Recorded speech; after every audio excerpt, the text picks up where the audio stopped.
Well, we know about these tensions between the two Koreas. In the midst of that, a meaningful event took place last weekend. A volunteer group, Teach North Korea Refugees, hosted an English speech contest for North Korean defectors here in the country. Chance Dorland with more. My name is Lee Han-byul. I'm a North Korean defector from Hungnam. My name is Young Namong, but you can call me Ken.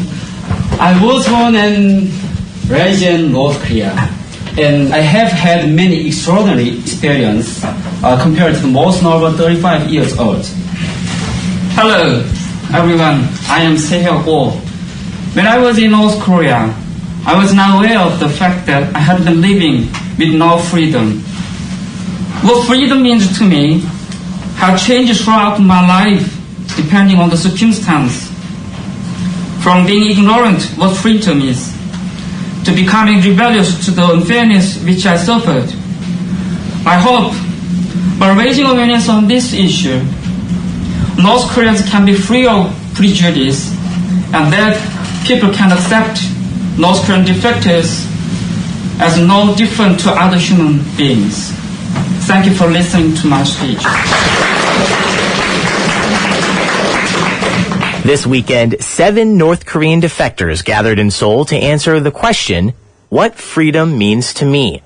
The event was organized by Teach North Korea Refugees, and despite technical difficulties that prevented the use of microphones, true to their own stories of triumph and persistence, each defector rose to the challenge of delivering a 10-minute speech in English. We have honorable mentions, first of all, 4 of them, 100,000 won each. Bronze, third prize, 200,000 won. Silver, 500,000 won. And grand prize, and going out to dinner with you very soon, 1 million won. Bronze, third prize, Luna Han. All right, then silver, second prize, Han-byul Lee. Okay, and gold grand prize is Sang-hyuk Oh. I am Sehyo Go. I've been living in Seoul since 2002. And I escaped North Korea in 1999 and lived in China for 2 years and a half in a missionary shelter.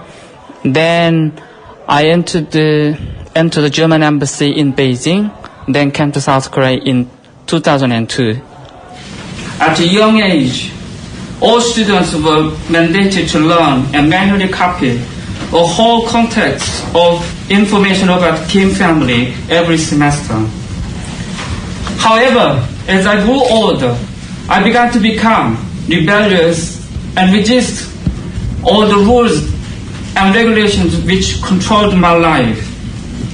I hope by continuing to speak out like what I'm doing today will help North Koreans achieve freedom from discrimination.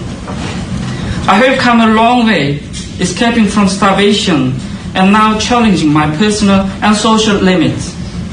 In South Korea, there are discriminations and prejudice toward North Korean defectors, but my speech was to challenge my personal limits, standing on the podium before many people and express my thoughts and then, practice English.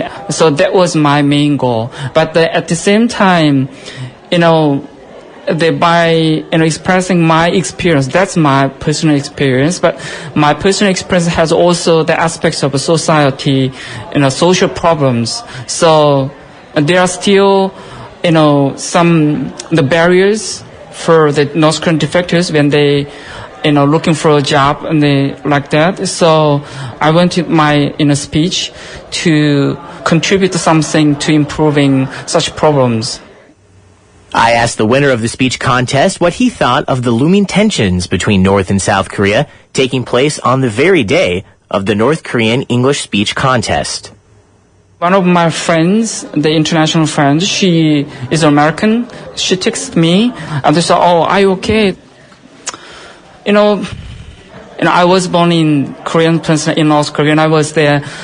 I also, experienced the same kind of situation, especially when maybe in 1994, when the North Korea decided to, give up a non-proliferation treaty, at that time I thought, the war might happen this sooner. But now I'm a little bit used to this conflict or tension. But in South Korea, of course, I'm pretty concerned about this situation. But, as South Koreans do that so far, we have to defend the nation from the North Korea, and also we have to develop the economy, and then we have to be normal, try to be normal, even under such the tension, the situation.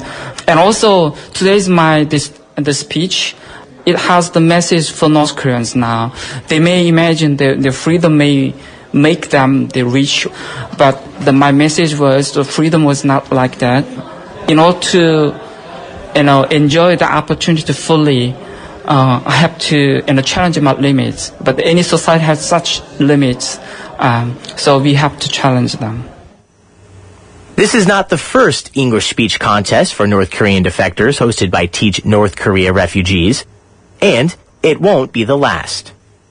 My name is Eun-gu Lee. I'm a South Korean co-founder of TNKR. I'm currently working as a researcher in some education institution in Korea. Casey Lartigue, co-founder of Teach North Korean Refugees. I came to South Korea as a young man as an English teacher. I taught at Yonsei University and Hanyang University. I used to do some volunteer work with Korea International Volunteers in 2011, and I became aware that there are a lot of volunteers in Korea who wanted to help. Later on, I became the international advisor to the Mulmongcho School for North Korean refugee children. And a lot of my North Korean refugee friends were asking me if I could help them also with their English. And I kept saying at first, I'm not a teacher now. But then I realized I could do the same thing that I'm doing for the Mulmongcho School, connecting volunteers with refugees. So in March of 2013, we matched up some refugees who were teachers in North Korea along with some volunteers here in South Korea, and we've been doing it ever since. This contest is also another big opportunity for them to speak out their story in English. So is it a great opportunity for them as well? Yeah, right. with the prize. Yeah. Right. So now we've had two contests. The first one was, how can I help? And then the second one was what freedom means to me, because who does freedom mean more to than North Koreans? They've actually experienced the other side where they did not have freedom. Now they're on this side and they can talk about what it means to them. In 2 years, we now have had 180 refugees, about 180 come through the program. We've had about 280 volunteer tutors help in the program. We now allow South Koreans into the program as long as they're helping North Korean refugees in some way as a volunteer or working at an NGO.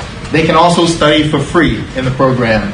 And we've now, last weekend, we had our 34th session of matching North Korean refugees with volunteers. We have two parts. Track 1 is the one where they study language. Usually English, because that's the highest demand, but also we've had a couple of other languages. And then track 2 are for the ones who want to do public speaking. And today, several of them are in track 1. A couple of them are also in track 2. The all-time champion is still Yeonmi Park. She had 18 tutors in 8 months. So, yeah, she was just studying all the time. We have, luckily, a lot of volunteers who come into our program. And the co-founders of TNKR say the ongoing security issues with North Korea are not something they're concerned about. I think I've been watching Korea long enough to know they make all these threats, they give these deadlines. Now, of course, they're threatening to shoot at loudspeakers because they don't want to hear a different story. They don't want their people to hear something different. And our refugees represent that other story that they don't want to hear. For TBS EFM, I'm Chance Dorland.